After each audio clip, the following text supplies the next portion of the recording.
How to fix error 0x803f8001 in Minecraft Launcher installer on Windows. 1. Update Windows. 2.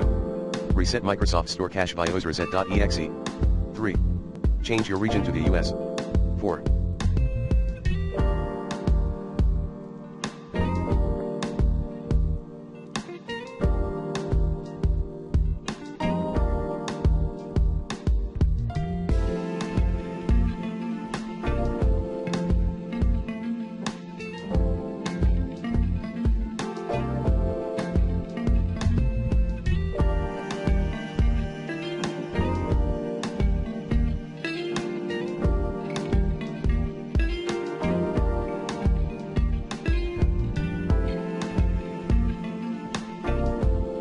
Install the old launcher at https://www.minecraft.net/n-a/download. And for Windows 11 10s players, run troubleshoot compatibility.